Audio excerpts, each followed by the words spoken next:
तो यहां पर आप देखिएगा कि बायोटेक्नोलॉजी के प्रकार, यानी आप यहां पर आप देखिएगा बायोटेक्नोलॉजी के प्रकार, बायोटेक्नोलॉजी के प्रकार। तो बेटे ये दो प्रकार की होगी, यानी यहां आप लिख सकते हैं कि ये होगी यहां पर 2 टाइप्स की, यानी यहां पर मेथड के आधार पर इसको दो भागों में बांटेंगे। तो पहली बायोटेक्नोलॉजी होगी ट्रेडिशनल बायोटेक्नोलॉजी, बायोटेक्नोलॉजी ट्रेडिशनल, यानी इसे आप ओल्ड बायोटेक्नोलॉजी भी आप कह सकते हो। तो पहली जो बायोटेक्नोलॉजी होगी ये ट्रेडिशनल होगी। तो जो ट्रेडिशनल बायोटेक्नोलॉजी है इसमें ध्यान रखना बेटे ये पुराने मेथड के आधार पर आधारित है। तो याद रखना it depend on the old method. तो यहां लिख लीजिएगा कि ये पुराने मेथड या पुराने मेथड पर आधारित, पुराने मेथड पर आधारित बायोटेक्नोलॉजी। तो ट्रेडिशनल जो बायोटेक्नोलॉजी है ये जो पुराने जमाने से बेटे ओल्ड, जैसे दही कैसे जमाया जाए, है ना, बियर कैसे बनाए जाए, या बेटे ब्रेड कैसे बनाई जाए, तो ये पुराने जमाने से चले आ रहे मेथड हैं ये।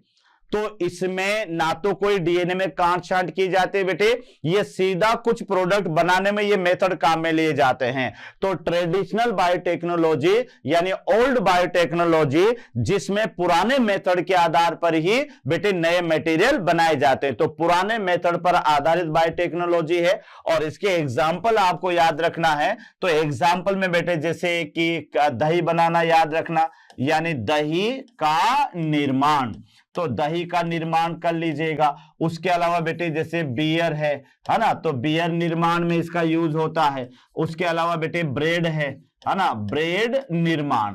तो इस तरह से ये कुछ ट्रेडिशनल मेथड है या ट्रेडिशनल जो है पुराने जमाने से चली आ रही विधियां बेटे। तो पहली विधि है हमारे पास में ट्रेडिशनल बायोटेक्नोलॉजी। और ये जो ट्रेडिशनल बायोटेक्नोलॉजी है ये पुराने मेथड पर आधारित बायोटेक्नोलॉजी है, जिसके आधार पर यहां पर दही का निर्माण कैसे किया जाता है, या बियर का निर्माण कैसे किया जाता है, या ब्रेड का निर्माण कैसे किया जाता है, ये इसके अंदर बेटे बताया जाता है। दूसरी बायोटेक्नोलॉजी जो है हमारे पास में ये बायोटेक्नोलॉजी है नंबर 2। तो नंबर 2 जो बायोटेक्नोलॉजी है ये है बेटे मॉडर्न, ये है modern biotechnology, modern biotechnology, modern biotechnology. और ये जो मॉडर्न बायोटेक्नोलॉजी है ये बेटे आधारित है किसके ऊपर, यानी ये रिकॉम्बिनेट डीएनए, ये याद रखना रिकॉम्बिनेट, ये जो तकनीकी है बेटे recombinant DNA technology, DNA technology, recombinant DNA technology पर आधारित, तो ये ध्यान रखिएगा पर आधारित, यानी दो बायोटेक्नोलॉजी आपके सामने है। एक तो बेटे ट्रेडिशनल बायोटेक्नोलॉजी है या पुरानी बायोटेक्नोलॉजी है। तो पुरानी बायोटेक्नोलॉजी में पुराना मेथड ही काम में आता है, जिसके आधार पर दही बनाया जाता है, जिसके आधार पर बियर बनाई जाती है, या जिसके आधार पर ब्रेड निर्माण किया जाता है। लेकिन दूसरा मेथड यहां पर है मॉडर्न बायोटेक्नोलॉजी, आधुनिक जैव तकनीकी। क्या बोलेंगे इसे? आधुनिक जैव तकनीकी। और ये जो मॉडर्न बायोटेक्नोलॉजी बेटे it depend on the recombinant DNA technology, यानी ये जो तकनीकी है ये अभी आगे पढ़ेंगे रिकॉम्बिनेट डीएनए कैसे बनता है। तो याद है ना वांछित जीन और डिजायर जीन है ना और वाहक डीएनए, इनके कॉम्बिनेशन से बनता है बेटे रिकॉम्बिनेट डीएनए। तो रिकॉम्बिनेट डीएनए टेक्नोलॉजी पर आधारित जो है वह है मॉडर्न टेक्नोलॉजी। अब इसका यूज कहां होता है तो बेटे याद रखना, यानी जैसे वैक्सीन फॉर्मेशन, वैक्सीन निर्माण, तो वैक्सीन निर्माण में भी इसी का यूज होता है। उसके अलावा याद रखना बेटे कि वैक्सीन निर्माण के साथ में दूसरा आपको न्याय याद रख सकते हैं एंजाइम निर्माण, एंजाइम निर्माण, एंजाइम निर्माण, और कुछ होते हैं हार्मोन निर्माण। तो ये थोड़ा सा ध्यान रखना, हार्मोन निर्माण। तो बायोटेक्नोलॉजी की बेटे दो विधियां हैं, एक तो ट्रेडिशनल और एक मॉडर्न। ट्रेडिशनल बायोटेक्नोलॉजी में केवल ये पुराने जमाने से चली आ रही विधियों का उपयोग किया जाता है, जैसे दही बनाना, बियर बनाना या फिर ब्रेड बनाना। लेकिन बेटे जो मॉडर्न बायोटेक्नोलॉजी है इसमें रिकॉम्बिनेंट डीएनए टेक्नोलॉजी पर ही आधारित है, और इस आधार पर वैक्सीन बनाई जाती है, इस आधार पर कई प्रकार के एंजाइम बनाए जाते हैं, एंटीबायोटिक्स बनाई जाती है, और साथ में बेटे हार्मोन्स वगैरह भी बनाए जाते हैं। यहां तक क्लियर? तो इसके प्रकार का पता लग गया। अब ये जो जेनेटिक इंजीनियरिंग है बेटे, इसमें दो विधियों का उपयोग किया जाता है, एक तो होता है जेनेटिक इंजीनियरिंग और एक होता है केमिकल इंजीनियरिंग। तो ये आगे अपन देखते हैं यहां पर बायोटेक्नोलॉजी में उपयोगी विधियां। तो यहां आप देखिएगा बेटे, यानी यहां पर बायो टेक्नोलॉजी में उपयोगी विधि, यानी बायोटेक्नोलॉजी में कितनी प्रकार की टेक्निक्स का उपयोग करेंगे। तो पहली टेक्निक आपको याद रखना है, तो ये होगा बेटे जेनेटिक इंजीनियरिंग। जेनेटिक इंजीनियरिंग पहली टेक्नोलॉजी तो ये काम में लेते हैं, और दूसरी टेक्नोलॉजी काम में लेते हैं केमिकल इंजीनियरिंग। केमिकल इंजीनियरिंग तो एक बार देख लें कि जो बायोटेक्नोलॉजी है, तो बेटे बायोटेक्नोलॉजी के अंदर दो विधियों का उपयोग किया जाता है। पहली विधि तो है जेनेटिक इंजीनियरिंग और दूसरा विधि है यहां पर केमिकल इंजीनियरिंग। तो इन दोनों में क्या किया जाएगा, इन दोनों विधियों में क्या किया जाएगा? तो बेटे जो जेनेटिक इंजीनियरिंग है इसमें तो क्या किया जाता है, यानी डीएनए को किसी होस्ट सेल में ट्रांसफर करके उसकी मॉर्फोलॉजी या फिनोटाइप को बदला जाता है। यानी यहां पर ध्यान रखना बेटे, डीएनए को होस्ट सेल में स्थानांतरित करवाकर उसके फिनोटाइप को बदला जाता है। डीएनए को होस्ट सेल में स्थानांतरण करके उसके फिनोटाइप को बदला जाता है। फिनोटाइप का परिवर्तन। तो ये तो आपको याद रखना है बेटे, यानी जेनेटिक इंजीनियरिंग में कि जेनेटिक इंजीनियरिंग में डीएनए को पहले होस्ट सेल में इंटर करवाया जाएगा, और होस्ट सेल में ट्रांसफर करने के बाद उसका जो फिनोटाइप है, उसकी जो मॉर्फोलॉजिकल स्ट्रक्चर है वो बदली जाएगी। और यहां पर इस केमिकल इंजीनियरिंग में क्या किया जाएगा बेटे, कि कई प्रकार के रासायनिक पदार्थों का उपयोग किया जाता है। यानी जो माइक्रोब्स होते हैं, माइक्रोब्स को किसी कल्चर मीडिया पर या माइक्रोब्स में बेटे वृद्धि करके या माइक्रोब्स की सहायता से कई प्रकार के केमिकल मटेरियल बनाए जाते हैं। तो यहां इसमें आप याद रखिएगा कि सूक्ष्म जीवों की सहायता से रासायनिक पदार्थों का निर्माण, रासायनिक पदार्थों का निर्माण। तो ये आप देख ले कि बायोटेक्नोलॉजी में बेटे दो तरह की विधियों का उपयोग किया जाएगा, जो आपकी एनसीईआरटी बता रही है। बेटे पहली विधि आपको याद रखना है, यानी जेनेटिक इंजीनियरिंग। तो क्या याद रहेगा बच्चों जेनेटिक इंजीनियरिंग में, कि इस जेनेटिक इंजीनियरिंग के दौरान क्या होगा कि यहां पर डीएनए की जो कहते हैं होस्ट सेल है, उसमें पहले उसे ट्रांसफर करवाया जाएगा और उसके बाद में उसकी फिनोटाइप संरचना में बदलाव आएगा। दूसरा यहां पर आपको याद रखना है बेटे कि अगली विधि है केमिकल इंजीनियरिंग। तो केमिकल इंजीनियरिंग के अंदर सूक्ष्म जीवों की सहायता से रासायनिक पदार्थ का निर्माण किया जाता है, रासायनिक पदार्थ का निर्माण करवाया जाता है। तो इस तरह से ये मेरे पास में बेटे बायोटेक्नोलॉजी का पहला पार्ट पूरा हुआ, परिचय। क्लियर? अब परिचय के बाद में बेटे यहां पर अपन लेंगे कि बायोटेक्नोलॉजी में किन किन पदार्थों की आवश्यकता होगी। तो अगला टॉपिक यहां पर आएगा बेटे परिचय के बाद में अगला टॉपिक यहां पर अपन लेंगे, तो ये टॉपिक लेंगे कि पुनर्योगज डीएनए तकनीकी के साधन। पुनर्योगज डीएनए तकनीकी के साधन। तो यहां पर अपन साधन में जो लेंगे बच्चों, वो साधन में पहला पॉइंट हमारा होगा यानी प्रतिबंधित एंजाइम, जिसको यहां पर मैं लिखूंगा बेटे रेस्ट्रिक्शन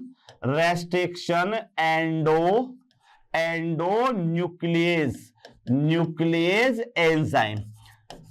तो पहला एंजाइम अपन को डिटेल लेना है रेस्ट्रिक्शन एंडोन्यूक्लियेज एंजाइम। यानी यहां पर बेटे पुनर्योगज डीएनए तकनीकी के साधन। तो साधन में अपन पहला पार्ट लेंगे प्रतिबंधित एंजाइम। दूसरे नंबर पर बेटे यहां पर होगा हमारे पास में अदर एंजाइम, अदर एंजाइम यानी अन्य एंजाइम, क्योंकि ये जो पहला एंजाइम है रेस्ट्रिक्शन एंडोन्यूक्लियेज एंजाइम, ये तो क्या करेगा कि बेटे ये डीएनए में काट छांट करेगा, डीएनए को तोड़ेगा। और मैं इतना बता देता हूं आपको कि जब तक इस एंजाइम की खोज नहीं हुई थी रेस्ट्रिक्शन एंडोन्यूक्लियेज एंजाइम की, जब तक बायोटेक्नोलॉजी में कोई ज्यादा विकास भी नहीं हुआ था, लेकिन नेथेंस, आर्बर और स्मिथ ने बेटे इस एंजाइम को खोजा तो इस काम के लिए उन्हें नोबेल प्राइज भी मिला। उसके बाद में बायोटेक्नोलॉजी के अंदर बहुत ज्यादा सुधार हुआ। तो पहला एंजाइम तो रेस्ट्रिक्शन एंडोन्यूक्लियेज है जो बेटे डीएनए को विशिष्ट स्थलों से तोड़ने वाला है। दूसरा साधन आपको याद रखना है अदर एंजाइम। अब अदर एंजाइम यूं है बच्चों कि अगर प्लांट सेल से अपन को डीएनए को निकालना है या कवक सेल से डीएनए को निकालना है तो पहले इन कोशिकाओं को कोशिका भित्ति रहित करना पड़ता है। तो कोशिका भित्ति रहित करने के लिए फिर अलग अलग एंजाइम की हमें जरूरत पड़ेगी। जैसे प्लांट से अपन को डीएनए को निकालना है तो बेटे सेल्यूलेज एंजाइम चाहिए, अगर जीवाणु से डीएनए को निकालना है तो लाइसोजाइमेज एंजाइम चाहिए, और अगर हमें किसी कवक कोशिका से निकालना है तो काइटिनेज चाहिए, या हमें डीएनए को जोड़ना है तो लाइगेज भी चाहिए, डीएनए को कहीं से भी तोड़ना है तो एंडोन्यूक्लियेज भी चाहिए। तो इस तरह से रेस्ट्रिक्शन के अलावा और भी एंजाइम बायोटेक्नोलॉजी में काम आते हैं जिन्हें अपन कहेंगे अदर एंजाइम। अदर एंजाइम के बाद में बेटे तीसरा आपको यहां पर जो यूज आएगा वो आएगा वाहक डीएनए। वाहक डीएनए यानी इसे आप कह सकते हो वी डीएनए। अगला साधन जो होगा बायोटेक्नोलॉजी का ये होगा बेटे वाहक डीएनए। और आपको भी पता है कि ये जो वाहक डीएनए है ये क्या करेगा, ये वांछित जीन को एक सजीव से दूसरे सजीव में पहुंचाने का कार्य करता है। तो इसके बिना बेटे जो वांछित जीन है वह किसी टारगेट सेल में नहीं जा सकती। तो वाहक डीएनए यानी एक तरह से वेक्टर डीएनए जो होगा ये वांछित जीन को बेटे एक सजीव से दूसरे सजीव में पहुंचाएगा। और इस काम के लिए अपन जो वाहक डीएनए का प्रयोग करेंगे वो होगा प्लाज्मिड। तो बेटे डिटेल अपन को लेनी है कि प्लाज्मिड क्या होता है और ये कितने प्रकार का होता है, टीआई प्लाज्मिड क्या होते हैं, आरआई प्लाज्मिड क्या होते हैं, है ना, ये बाक याक या बैक्ट्रोफेज क्या होते हैं, वो सारी चीजें यहां पर अपन को पढ़ना है। तो तीसरा साधन जो बायोटेक्नोलॉजी का होगा ये होगा बेटे वाहक डीएनए। वाहक डीएनए के बाद में नंबर 4 जो अपन लेंगे, नंबर 4 जो डीएनए मतलब वो लेंगे बेटे पोषद कोशिका यानी होस्ट सेल। होस्ट सेल इसको यहां पर कहेंगे अपन यानी पोषद कोशिका। अगला जो इसमें साधन होगा ये साधन होगा बच्चों होस्ट सेल यानी पोषद कोशिका। पोषद कोशिका, तो पोषद कोशिका होती क्या है कि जैसे अपन ने क्या किया कि वांछित जीन को वाहक डीएनए के साथ में बाइंड कर दिया तो क्या बन गया, आरडीएनए बन गया यानी पुनर्योगज डीएनए बन गया। अब उस पुनर्योगज डीएनए के नंबर बढ़ाने हैं तो उससे पहले बेटे होस्ट सेल में प्रवेश करवाया जाएगा और होस्ट सेल को कल्चर मीडिया पर रखकर उसकी संख्या बढ़ाई जाएगी जिनके साथ साथ आरडीएनए की संख्या भी बढ़ जाएगी। तो पोषद कोशिका भी यहां यूज लेंगे। अब पोषद कोशिका के रूप में मुख्यतः बच्चों इकोलाई जीवाणु का उपयोग किया जाएगा। ई कोलाई एस्चेरेशिया कोलाई बैक्टीरिया का उपयोग किया जाएगा क्योंकि जीवाणु जो होते हैं ना ये कल्चर मीडिया पर जल्दी ग्रोथ करते हैं बेटे। सब में क्या होगा, असूत्रीय विभाजन होगा और असूत्रीय विभाजन फास्ट होता है, जल्दी होता है। तो संवर्धन माध्यम पर आरडीएनए वाली जो पोषक सेल है उसको कल्चर करवाकर आरडीएनए की कई हजार प्रतिलिपियां बना ली जाती है। उसके बाद में पांचवा साधन जो होगा बेटे ये होगा हमारे पास में यानी जीन बैंक। पांचवा जो साधन होगा यह साधन होगा बच्चों यानी जीन बैंक, यानी इसको जीन बैंक या जीन लाइब्रेरी भी कहेंगे। कैसे कि कल्चर मीडिया पर कई हजार प्रतिलिपि आपने आरडीएनए वाले जीवाणु की बना ली। अब कुछ जीवाणु का प्रयोग तो आप प्रयोग में ले लेंगे, लेकिन बचे हुए जो आरडीएनए वाली होस्ट सेल है, इसका कल्चर यानी इसका संवर्धन तो हो ही गया बेटे, अब इसका संरक्षण करवाना है। तो किसी भी जीन के संरक्षण के लिए फिर हमें आवश्यकता होगी जीन बैंक की। तो याद रखना, बैंक, मनी बैंक अलग, स्पर्म बैंक अलग, ओवम बैंक अलग, और ये बैंक है जीन बैंक, जहां पर डीएनए का संरक्षण या जीन का संरक्षण करवाया जाएगा। तो बेटे जीन बैंक कैसे होना चाहिए? एयर टाइट होना चाहिए, वाटर प्रूफ होना चाहिए, और इसका तापमान भी माइनस नाइट्रोजन पर, तरल नाइट्रोजन पर -196 डिग्री सेंटीग्रेड होता है। तो यहां आप देख ले, तो यहां पर बेटे हमें number 1 restriction endonucleases enzyme, number 2 other enzyme, और नंबर 3 बेटे वहां जो है डीएनए, नंबर 4 यहां पर होस्ट सेल, और नंबर 5 आप लेंगे जीन बैंक। तो इस तरह से यहां पर बेटे 1 बाय 1 करके अपन यहां पर अपन को पढ़ना है। तो ये सारे के सारे इस टॉपिक के अंदर आप पढ़ेंगे, जिसका नेम होगा बेटे, जिसका नेम होगा यहां पर यानी पुनर्योगज डीएनए, जिसका नेम जो होगा ये होगा पुनर्योगज डीएनए तकनीकी के साधन। तो इस तकनीकी के साधन में अपन सबसे पहला साधन लेंगे प्रतिबंधित एंजाइम, या इसे आप क्या कहेंगे? इसे कहेंगे बेटे रेस्ट्रिक्शन, इसको बोला जाएगा यानी रेस्ट्रिक्शन एंडोन्यूक्लियोजेज एंजाइम, इसको कहा जाता है बेटे, यहां पर इसे कहा जाता है restriction endonucleases enzyme, restriction endonucleases enzyme, restriction endonucleases enzyme. हालांकि इसकी डिटेल अपन नेक्स्ट लेक्चर में लेंगे बच्चों, लेकिन फिर भी मैं आपको बता दूं कि यहां आप याद रखो एंडोन्यूक्लियोजेज, मतलब ध्यान रखो कि डीएनए को तोड़ने के लिए एक एंजाइम होता है जिसका नाम है न्यूक्लियेज एंजाइम, न्यूक्लियेज एंजाइम। अब ये न्यूक्लियेज एंजाइम दो तरह के होते हैं, याद रखना।